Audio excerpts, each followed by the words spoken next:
प्यारे बच्चों, आपका फिर स्वागत है। आपको याद होगा कल हम चैप्टर कौन सा पढ़ रहे थे? Surface chemistry. सरफेस केमिस्ट्री में कल मैंने आपको बताया था टर्म एडजॉर्प्शन। याद है या नहीं? कल क्या क्या बताया था? टर्म एडजॉर्प्शन बताया था और एब्जॉर्प्शन। और कल मैंने बताया था एडजॉर्प्शन में अगर उसे क्लासिफिकेशन देखें तो एडजॉर्प्शन के दो क्लासिफिकेशन थे।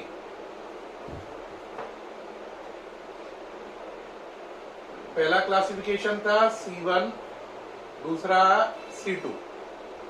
C1 के अकॉर्डिंग दो वर्जन थे, याद करो कौन कौन से?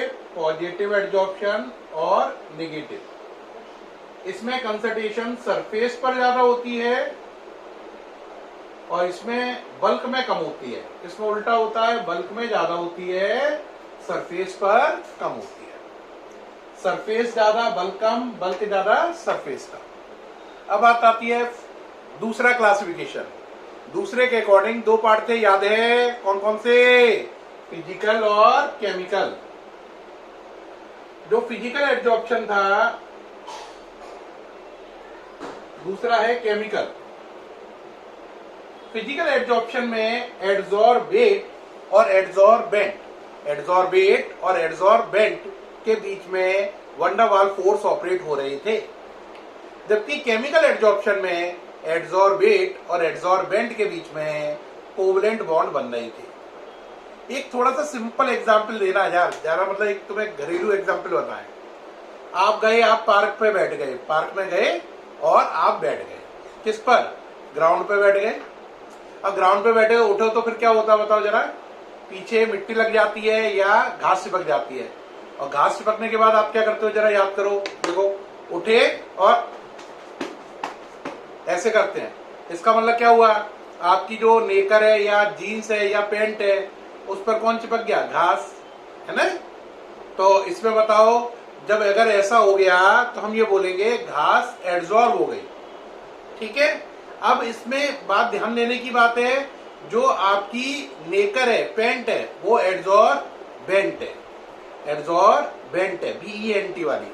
और जो घास चिपकी वो एडजॉर्बेट है और आपके साफ करने से हट गई ना, तो ये फिजिकल एडजॉर्प्शन है। कौन सा एडजॉर्प्शन है? फिजिकल। क्योंकि फिजिकल एडजॉर्प्शन रिवर्सिबल होता है, वो हट जाता है। लेकिन अगर सोचो, थोड़ा सा मजाक को वैसा मत लेना है, अगर आप किसी दिन पार्क में बैठो, वहां पे गाय गोबर कर गई है, आपने ध्यान नहीं दिया, आप धप्प सीना बैठ गए, अब क्या होगा बताओ? जब उठोगे और ऐसे करके झाड़ोगे तो क्या गोबर हट जाएगा? नहीं, वो चिपका रहेगा नेकर से, क्योंकि उसने उससे कोवेलेंट बॉन्ड बना लिए हैं। ये है केमिकल एडजॉर्प्शन। जैसे शर्ट पर ग्रीस का दाग लगना, ऐसे नहीं हटेगा, केमिकल एडजॉर्प्शन है, कोवेलेंट बॉन्ड बन चुके हैं। लेकिन पेंट पर घास चिपकना रिवर्सिबल है, फिजिकल एडजॉर्प्शन है। अगर हम फिजिकल और केमिकल एडजॉर्प्शन में डिफरेंस देखें तो देखो भाई, ये फिजिकल और ये केमिकल, ये डिफरेंसेस बोर्ड एग्जाम में कई बार आ चुके हैं, इसलिए ध्यान से समझना। बताओ भाई क्या क्या डिफरेंस हुए? पहला, इसमें कौन से फोर्स है? वन डर वाल फोर्स। दोबारा से बोलो, कौन से फोर्स हैं? वन डर वाल फोर्सेस। इसमें कौन से हैं? Covalent bond. कौन से बॉन्ड हैं? Covalent bond. अभी अभी मैंने बताया फिजिकल एडजॉर्प्शन कैसा है? रिवर्सिबल, झाड़ने से हट जाएगा, तो इसकी नेचर है रिवर्सिबल। और इसकी नेचर बताओ?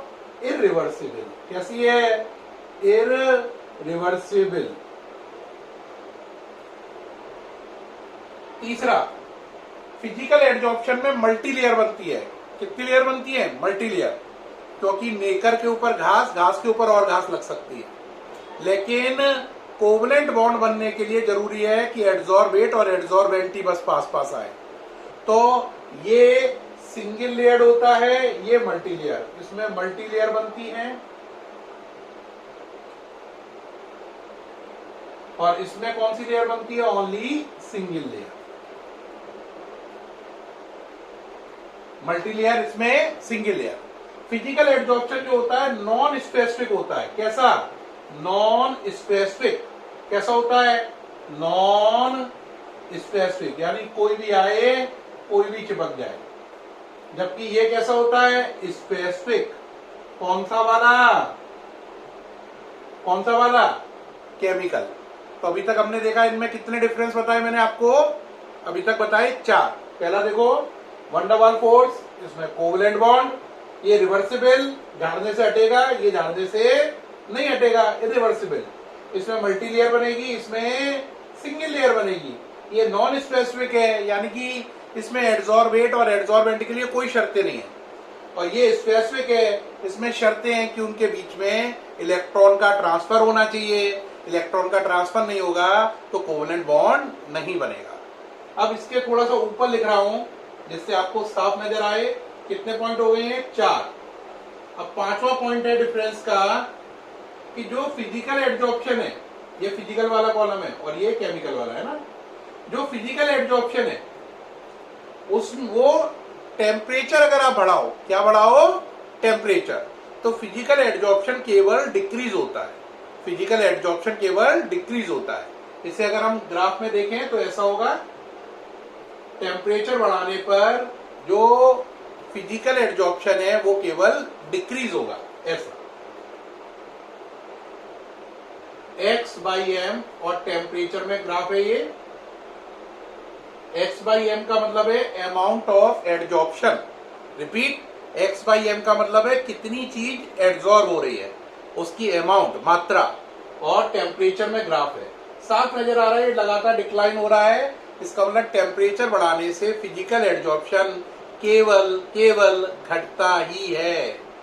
जबकि अगर हम इसको देखें तो इसका ग्राफ इस तरीके का नहीं आता है, इसका ग्राफ ऐसा आता है। तो टेम्परेचर बढ़ाने से शुरू में ये बढ़ता है, फिर मैक्सिमम होता है, फिर ये घटता है।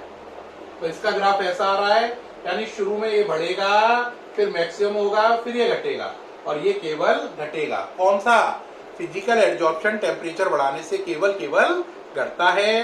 केमिकल एड्सॉर्प्शन शुरू में बढ़ता है, फिर मैक्सिमम होता है, उसके बाद भी टेम्परेचर बढ़ाओ तो फिर ये घटना शुरू होता है। और इसमें एक और पॉइंट है जो बेहद काम का है। फिजिकल एड्सॉर्प्शन में वन डर वाल फोर्स ऑपरेट हो रहे हैं। वन डर वाल फोर्स ऑपरेट होने पर एनर्जी कम रिलीज होगी। वन डर वाल फोर्स ऑपरेट होने पर एनर्जी कम रिलीज होगी क्योंकि ये वीक फोर्सेस है। इस केस में जो एनर्जी रिलीज होती है उसकी अमाउंट होती है 20 to 40 किलोजूल पर मोल। कितनी, 20 से 40 किलोजूल पर मोल ये एनर्जी इसमें रिलीज होती है। कितनी, 20 से 40 किलोजूल पर मोल। केमिकल वाले में इसमें होती है 80 to 240। कितनी होती है, 80 to 240 किलोजूल पर मोल। तो देख रहे हैं हम इस तरीके से इनमें कई डिफरेंसेस हैं। बात समझ में आ रही है कि नहीं, इसमें कई डिफरेंसेस हैं। देखें पहला, इसमें कौन से फोर्स हैं, वन डर वाल, इसमें कोवलेंट बॉन्ड, इसमें रिवर्सिबल, उसमें इरिवर्सिबल। रिवर्सिबल का मतलब झाड़ने से हट गया घास, लेकिन ग्रीस के दाग झाड़ने से हटेंगे नहीं। ये मल्टी लेयर है, ये सिंगल लेयर है, ये नॉन स्पेसिफिक है, यानी कि कोई पर्टिकुलर वो बात नहीं है। ये स्पेसिफिक है, यानी कि वही दो चीजें केमिकल एड्सॉर्प्शन कर सकती हैं जो इलेक्ट्रॉन का एक्सचेंज कर सकती हैं, कोवलेंट बॉन्ड बनाने की काबिलियत रखती हैं, अदरवाइज काम नहीं बनेगा। ये टेम्परेचर बढ़ाने से केवल घटता है, ये टेम्परेचर बढ़ाने से पहले बढ़ता है, फिर मैक्सिमम, फिर घटता है। इसके बाद बात आई, इसके फिजिकल एड्सॉर्प्शन होने पे एनर्जी रिलीज होती है 20 से 40 किलोजूल पर मोल, जबकि केमिकल एड्सॉर्प्शन में रिलीज होती है आपकी 80 से 240 किलोजूल पर मोल। तो दोनों की अमाउंट ऑफ एनर्जी में काफी बड़ा अंतर है। बच्चों ये टॉपिक क्लियर हुआ, पक्का उम्मीद है समझ में आ गया होगा। बोर्ड में बहुत बार आता है, एनसीईआरटी का मेन क्वेश्चन है, इसलिए फोकस रखें। अब हम लोग इसमें शुरू करेंगे नेक्स्ट बात। नेक्स्ट बात है हम पे एड्सॉर्प्शन के दो कर्व हैं, एक है एड्सॉर्प्शन आइसोथर्म और एक एड्सॉर्प्शन आइसोबार। तो अब जो मैं नेक्स्ट वीडियो बना रहा हूं वो एड्सॉर्प्शन आइसोथर्म और एड्सॉर्प्शन आइसोबार पे शुरू करेंगे। ठीक है बच्चों, थैंक यू बच्चों।